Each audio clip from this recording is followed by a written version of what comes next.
This video is sponsored by Card Kingdom. You can find all the cards featured in this video in their store if you follow the links in the description below.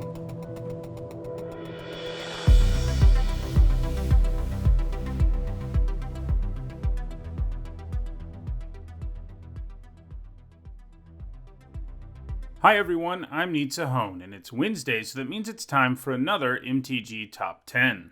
The series where I rank cards based on their historical performance at Magic's highest level of competition. In this video, I'm doing something that I do from time to time, and that is revisiting a topic that's already been covered in a video from the past.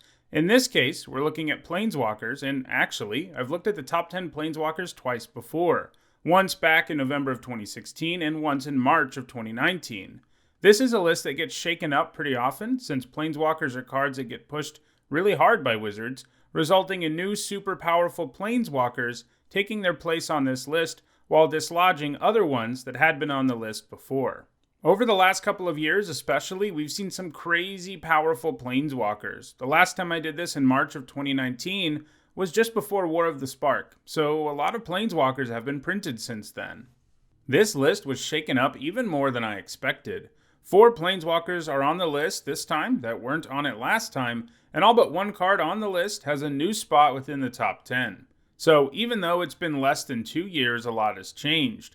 Because of the turnover on this list, this is sort of a top 15 in the end, because I want to at least briefly talk about the 4 Planeswalkers that fell off the list and why they fell off, and talk about one new Planeswalker who narrowly missed making the list this time, coming in at number 11.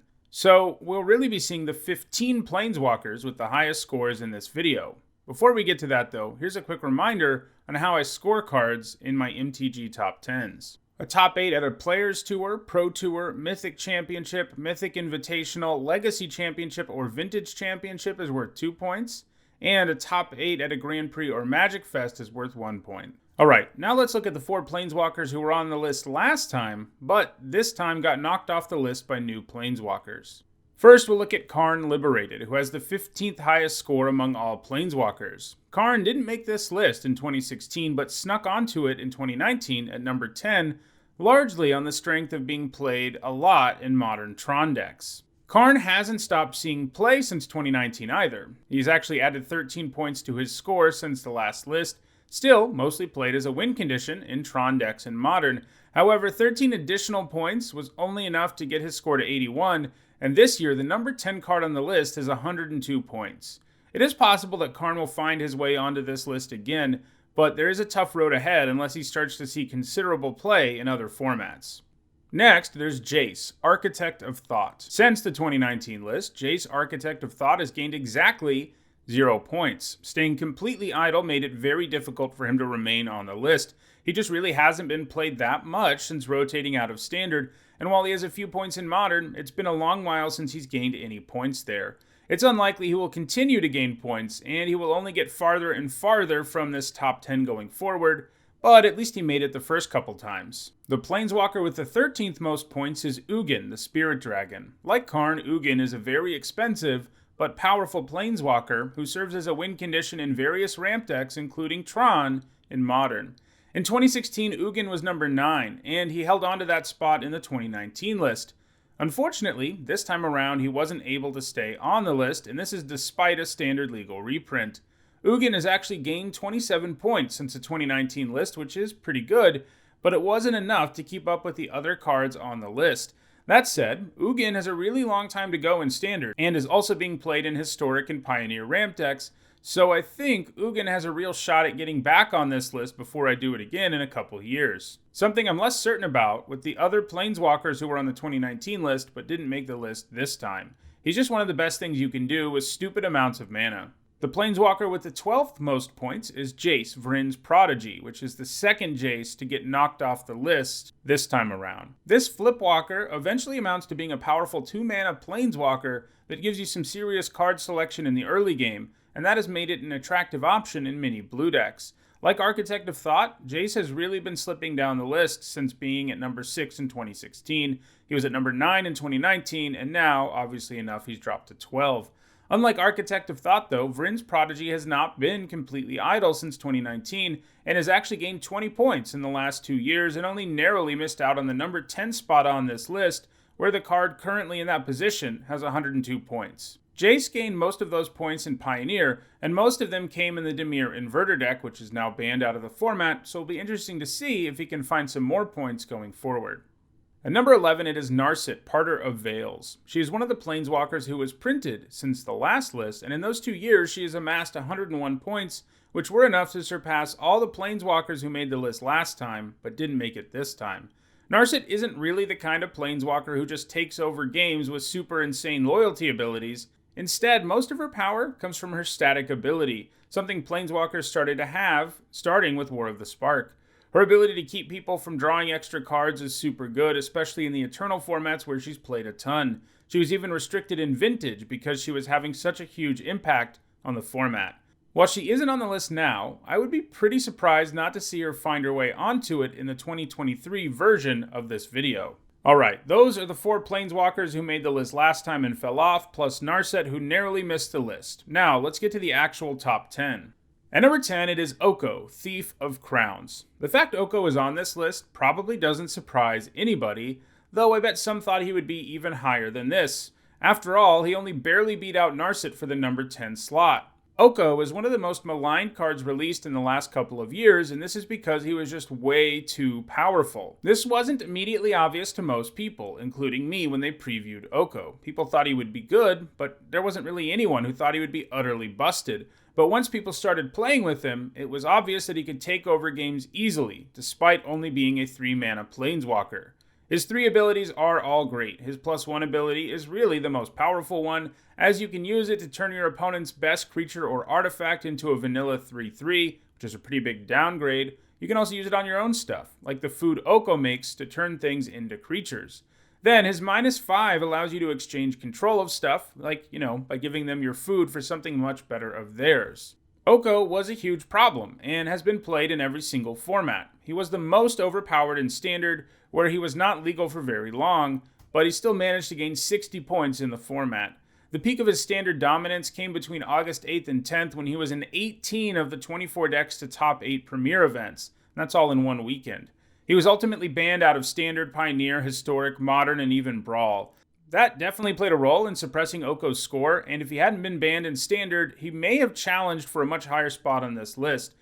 That said, he is still played regularly in Legacy and Vintage, and I don't see any way that he stops gaining points, so he may be able to stay on this list in the future. At number 9, it is another newcomer to the list, Nisha, who shakes the world.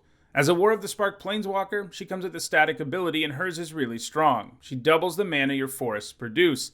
That's already impressive, but she can also protect herself by turning a land into a creature permanently and giving it vigilance. She can simultaneously pressure the opponent and protect herself, or, additionally, produce extra mana when you use that ability to untap a forest. Her ultimate then makes sure you have all the mana ever, at which point it's hard to lose. And really, if you could just stick Nisha in play at all and untap, it was pretty hard for you to lose just because of that static ability. She was a key card in Standard ramp decks, where she could power out huge Hydroid Crassuses and Flying Shark tokens. She was sometimes paired with Wilderness Reclamation to produce stupid amounts of mana. Ultimately, Reclamation was banned out of both Standard and Historic, but that hasn't hurt Nisha a ton. In fact, decks interested in using a bunch of mana are now more reliant on her than ever. It is likely that she continues to gain points in both Pioneer and Historic. At number 8, we have another newcomer, Teferi, Hero of Dominaria. This one is particularly interesting because one of the big comments on the 2019 list was, "Where's Teferi, Hero of Dominaria?" And I left a pinned comment saying, for those asking about Teferi, Hero of Dominaria, he only has 21 points. However, he is already seeing play in Eternal formats, and I would guess that if I revisit this in 2.5 years or so, he'd make it. In the end, Teferi overperformed even my high expectations, since I'm doing this video 1 year and 10 months later, and he's already on the list and at number 8. So yeah, he has gained 85 points in that span, enough to raise his score to 106. Obviously enough, this is a really good card. He has a +1 that lets you draw cards while still leaving mana up, so that you can interact with your opponent on their turn, and a -3 that's a strong tempo play, as putting your opponent's best permanent 3 deep into their library can go a long way towards keeping Teferi around for a while. Teferi was a boon for control decks across most formats, decks that could do a great job at making the game last long enough to get to Teferi's ultimate, at which point the game is effectively over. Teferi is still amassing points across multiple formats, and it will be interesting to see how high he can go on this list. At number 7, it is Liliana, the Last Hope, the first of 6 Planeswalkers on this list that also made it in 2019. Liliana was a newcomer on the 2019 list, and since 2019 she's continued to gain points at a pretty good pace. She's gained 30 since then, good for a score of 119. However, she did slip one spot from number 6 to number 7. This Liliana packs a lot of power for only 3 mana. She has a +1 that lets you kill small creatures and weaken larger creatures until your next turn, and a -2 that lets you load up your graveyard and return a creature. Funnily enough, her ultimate is actually kind of mediocre in most of the decks that have played her, since they don't tend to run mini zombies, but it doesn't really matter when she has those other 2 effects. When she was played in Standard though, she did see play in zombie tribal decks, as well as in the graveyard-based Golgari Delirium deck. While she saw a good amount of play in Standard, her 46 points in that format would not have gotten her very close to this list. Instead, she's managed to find her way onto this list thanks to seeing play in formats like Pioneer, Modern, and Legacy. Liliana has greatly benefited from the creation of the Pioneer format. 16 of the 30 points she has gained since the last list came in that new format, where she has been a key in graveyard-heavy decks like Dimir Inverter and Sultai Delirium. In Modern, she has mostly been played in Death Shadow and Jund decks, both of which have considerable graveyard synergy. She's also seen play in various Legacy decks that like having stuff in the graveyard, including Threshold, Death Shadow, and Grixis Control. She's going to continue to gain points going forward, and it seems likely she'll be on this list for the foreseeable future. At number 6, it is Elspeth, Sun's champion, who holds a narrow 1-point lead over Liliana, the Last Hope. Most of Elspeth's success came in Standard, and for that reason, she has been steadily slipping down the list over the years. Back in 2016, she was actually the number 1 Planeswalker. She dropped to number 5 in the 2019 list, and now she's at number 6, and as we've just seen, only just barely. Since 2019, Elspeth has only gained a single point. Funnily enough, that single point was enough to keep her from falling another spot. Despite the fact that she is steadily falling down this list, she is undoubtedly a very powerful Planeswalker.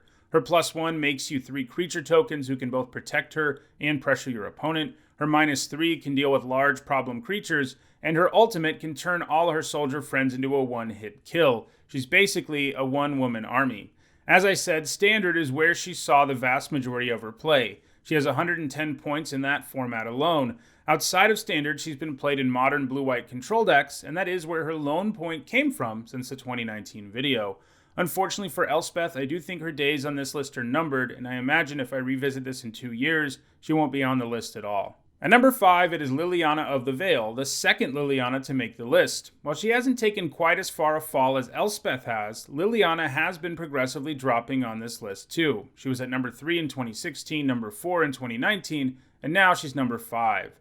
Liliana of the Veil is still gaining points, but not a ton of them. She's only gained 10 since the 2019 video.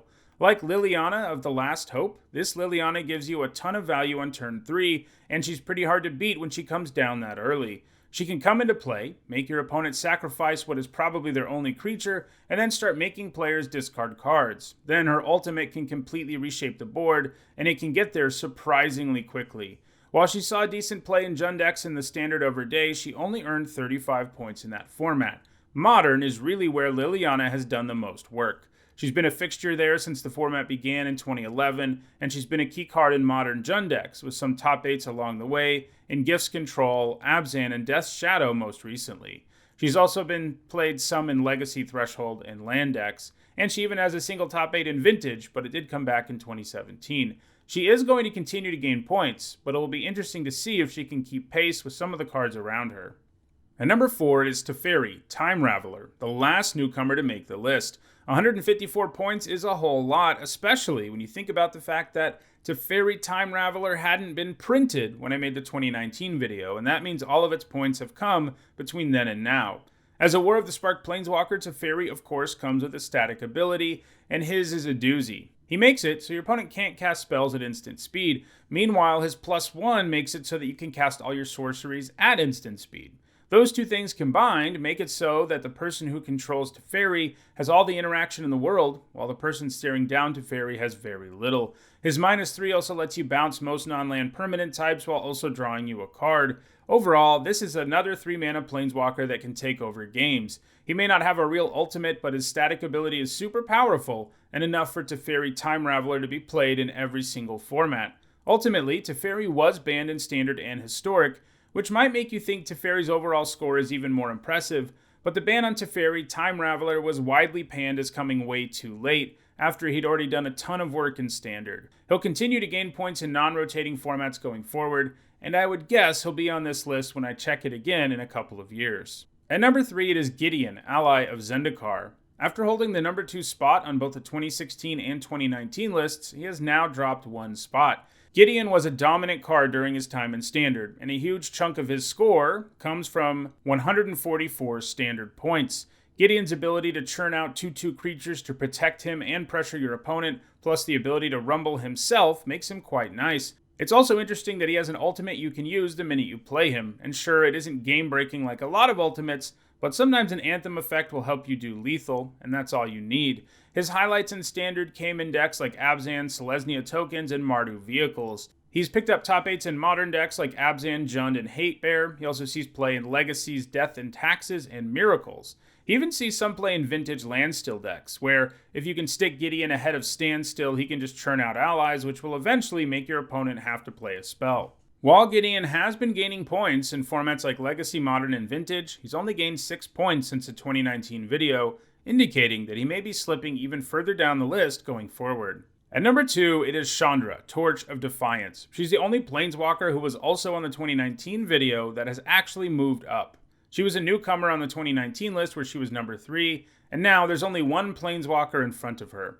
Chandra has 4 loyalty abilities instead of the usual 3, and they're all very good. Her first +1 gives you card advantage and also supplies a source of damage. Her second +1 ramps you a bit. Her -3 can remove most creatures, and her ultimate is pretty game-breaking.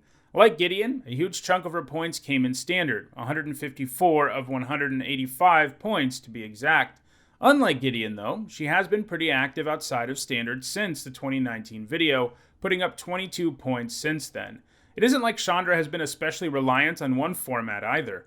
Since 2019, she's gained points in Pioneer, Historic, Modern, Legacy, and Vintage. This is a pretty good indicator that she won't stop putting up points anytime soon. I think that probably means she has a great chance at holding on to her number 2 spot on this list, but I don't think she'll ever catch the number 1 card on this list. And that number 1 card is, of course, Jace, the Mind Sculptor. While versions of Jace no longer occupy 30% of the list like they did in 2019, Jace the Mind Sculptor has easily held on to number 1, which also makes him the only card on this list not to change position at all since 2019. Even if he had gained 0 points since 2019, when he had 204 points, he would have still been number 1, and in reality he's gained 49 points since the last list, which has done more than enough to keep him very far ahead of Chandra. Jace is often thought of as the most powerful planeswalker ever, and looking at his performance over the years, it's pretty hard to argue otherwise. Like Chandra, he's a 4-mana planeswalker with 4 loyalty abilities. One of them is a Fate Seal effect, where you can use him to control yours or your opponent's draws a bit more, while rapidly upticking his loyalty. He can also bounce creatures, he can cast Brainstorm, and his ultimate can serve as a legitimate win condition in games that last long enough. While in Standard, he only put up 56 points. His score there was suppressed because he ended up getting banned out of the format because he made Caw-Blade decks too good. His score would be even higher if he'd never gotten banned there. In Extended, he's been played in Fairy decks. He's seen a ton of play in Legacy ever since being printed, in decks like Stoneblade, Miracle, and Control, and the same is true of Vintage. A good sign a Planeswalker is overpowered is probably that it sees play in Vintage pretty much the moment it gets printed, and that's what Jace did, seeing play in Landstill decks. Jace is a heavily played card in multiple formats, and it is pretty hard to imagine him ever being dislodged from this list. Also, it is pretty interesting that the top 2 on this list are both 4-mana planeswalkers with 4 abilities. Something to keep in mind when we see new planeswalkers in the future. Well, that was a long one, because we basically looked at the top 15 planeswalkers in all of Magic. If this video got you interested in buying any of the planeswalkers in this video, I have you covered. You can find links in the description below directly to each of these items in the Card Kingdom store. What new Planeswalkers do you think might have a chance at making the list if I take another look in a couple of years? Let me know in the comments. Also, if you enjoyed this video, don't forget to like it and share it so that others can enjoy it too. If you want to make sure you catch future MTG Top 10s, don't forget to subscribe and turn on notifications. And if you want to catch up on the ones I've already done, you should see the playlist on your screen now. Thanks for watching.